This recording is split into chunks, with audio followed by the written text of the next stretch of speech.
Grace and peace to you this day and every day from our gracious and loving God, and from the one in whom we most clearly see that love, Jesus the Christ. Amen. Hold on to your seat, folks, for today, Matthew is challenging us about who and how we see God, how we experience God. You see, most often, we humans tend to create God in our own image. That's right, our own image. We, you and I, see a God shaped by our expectations, our thoughts, our beliefs. And if that image is challenged, well, often we turn away, unable, unwilling to deal with what we see as an assault on our preconceived ideas and notions and beliefs. And far too often, we judge others, and that includes their beliefs, by this same measure, seeing ourselves as right and them, whoever they are, as wrong. You don't believe me? Let's look at Matthew together. First, he has John the Baptizer come along, and, well, he just doesn't measure up to what people expect a man of God to be. He's a nonconformist, reclusive, ascetic, somber, and serious. And he speaks his mind in a way which offends and talks way too much about repentance, something few of us really want to contemplate at any great length. And then there's Jesus, described in today's reading as a glutton and a drunkard, a friend of tax collectors and sinners. I mean, really? Jesus, the one we've elevated to divine status, the one we call the Son of God, cavorting with the riffraff of his day and time? I can just see him with his head thrown back, laughing and at ease with the very people with whom the nice folks would not think of associating. Is this what a man of God should look like? Well, for many of us, it doesn't look much like the God we believe in, does it? No wonder Jesus was such a threat to the righteous people of his day. No wonder he is such a threat to those of us who value our carefully crafted reputations and resumes to prove how worthy and respectable we are. How dare he be such an affront to respectable society, breaking society's rules and regulations and restrictions, breaking down our carefully constructed boundaries and walls. Yes, the God that is revealed by Jesus can be very challenging, upsetting our own personal status quo. And yet, isn't that what being a Christian, a follower of the Jesus way, is all about? To be like the God we see and come to know in the Christ? To love deeply enough? To live expansively enough? To have and give so much grace and mercy and love and acceptance that you're willing to put your reputation, perhaps even your life, on the line for others and for your relationship with them? Our lives, you see, are not meant to be about conforming to what other people expect or want from us. And our faith should not be simply about keeping a set of rules we actually so often fail to follow. No, our life as a Jesus person is about following Jesus. Jesus, who was a radical, justice-seeking, law-breaking, lavishly love-giving person of ill repute. Jesus shook up the authorities. He challenged unfair systems. He challenged death-dealing policies. He shook up the self-righteous people of his day and time as he ate and laughed and drank, enjoyed life fully even as he engaged with it. And quite often, he shakes us up as we encounter him in unexpected ways and places and people, in the need of our neighbor, in the person who doesn't look anything like us, in the person who believes and acts and thinks differently than we do, than we think they should. One of my current heroes is the Reverend Dr. William Barber of the Poor People's Campaign. From our own North Carolina, Dr. Barber has been, for years, leading protests and marches and demonstrations on behalf of issues which greatly affect the poor, be they white or black or brown. Issues like health care and education and women's rights, and equal pay for equal work, and hunger, and homelessness, and mental health care, and immigration rights, and LGBTQIA rights, and the rights of those in the unjust criminal justice system, and the rights of indigenous peoples. He has spoken out fearlessly to those in the seats of power because he says, this is what Jesus would be doing if he were here today. Jesus would be marching and protesting and confronting legislators about the Black Lives Matter movement. Jesus would be comforting and feeding and loving and welcoming every person of every color and every sexual orientation. Jesus would be working actively and diligently for justice for every person. And he would be wearing a mask out of love for his siblings, out of love for his neighbors. For Dr. Barber, this is what it means to be a follower of Jesus the Christ. Sadly, we spend so much time either being guilt-ridden by what we see as our individual shortcomings, preoccupied by our personal inability to keep all the rules, or we try to escape from those feelings by denying that we feel them at all.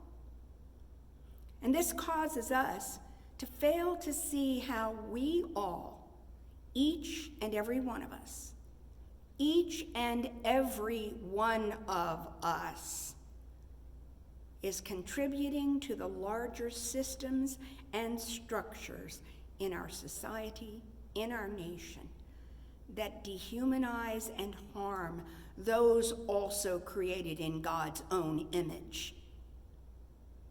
Our collective societal failures, those really important ones that affect and harm so many, get buried under our own personal endeavor for perfection, for getting it right, for being well thought of and righteous in the eyes of the world. Or, to put it another way, for our desire to get to heaven, even as so many of our human siblings are being consigned to hell here on earth. But some of you may be thinking, asking, what difference does it make if I stand up for those being unjustly treated?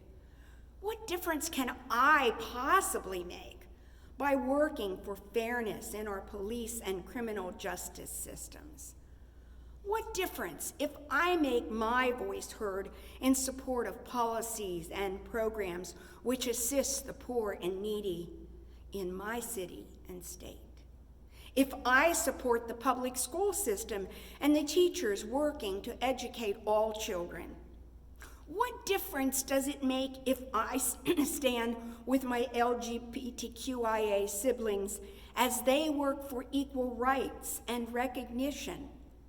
If I stand with and support those immigrants that ICE is seeking to deport back to nations where they will be unsafe? If I lift my voice in support of equal pay for equal work? If I lift my voice with my Black siblings in support of Black Lives Matter? What difference? Only all the difference in the world, because that is what we, as Jesus people, are being called to do.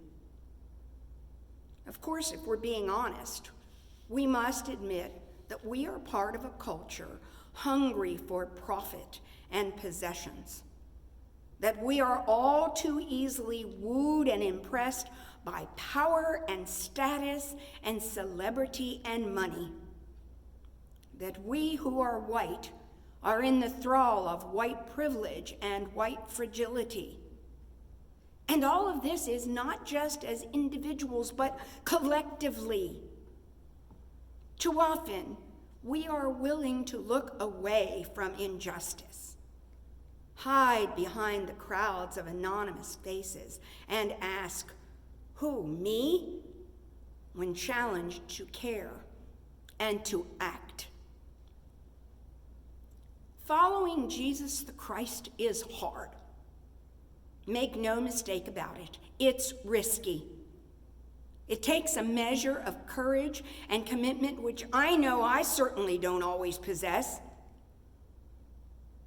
But Jesus' closing words to us today in Matthew's gospel are both liberating and life-giving. Come to me, all you that are weary and heavy laden, carrying heavy burdens, and I will give you rest. Even as you take my yoke upon you and walk in my way, do my work, you will find rest for your souls. These words take us out of the punishing glare of expectations and rules and place us lovingly into the embrace of God, reminding us of who we are and whose we are. Reminding us that God shows up where we least expect God to be, in ways which surprise and upset us and knock us a bit off kilter, which is kind of the way life as a Christian is supposed to be, isn't it?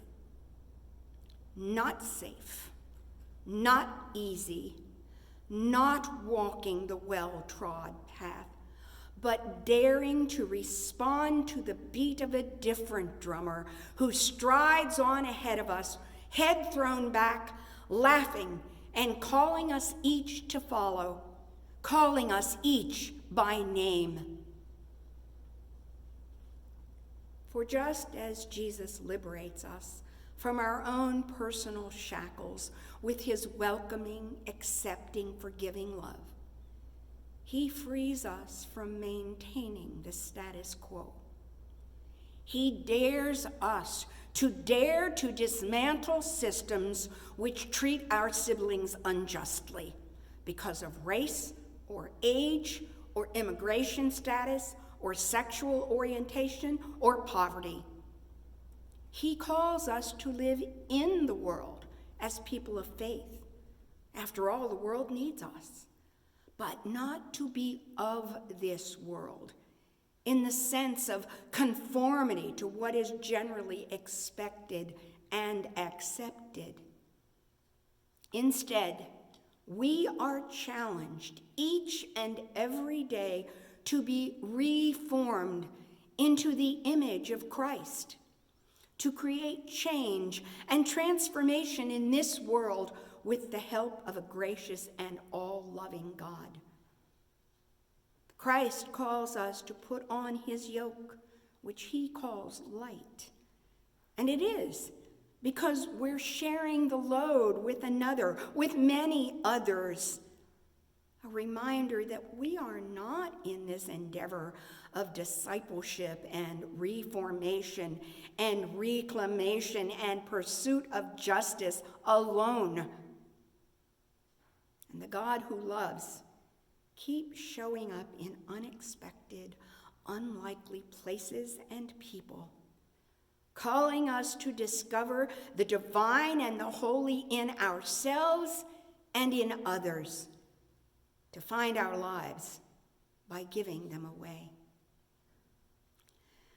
There's a beautiful word from South Africa, Ubuntu. It is fraught with nuance, but basically means, I am because you are.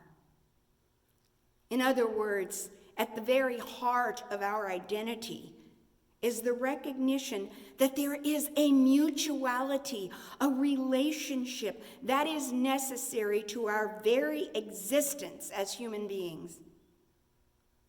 The Buddhists also have a lovely word, namaste, which means the divine in me recognizes the divine in you. And the ancient Mayans had the expression in la quech, which meant you are my other me. To quote Valerie Kaur in her new book, See No Stranger, what has been an ancient spiritual truth is now increasingly verified by science. We are all indivisibly part of one another. We share a common ancestry with everyone and everything alive on earth. The air we breathe contains atoms that have passed through the lungs of ancestors long dead. Our bodies are composed of the same elements created deep in the furnaces of long dead stars. We can look on the face of anyone or anything around us and say, as a moral declaration and a spiritual, cosmological, and biological fact, you are a part of me I do not yet know. Today, as every day, my dear and precious siblings, we are being called to recognize our oneness, our need for each other, to heed the call of the Christ, to care for and about one another, to reach out to one another, to see in each other the very face of God. We are being called to be the people of God in our world, to dare, to do, to live fully, to love prodigally, to speak truth, to live truth, to be truth, no matter how difficult. May you be strengthened and blessed to be the person God created and intends you to be today and every day. The Lord bless you and keep you. The Lord's face shine on you and be gracious to you. The Lord look on you with favor and grant you peace. Amen.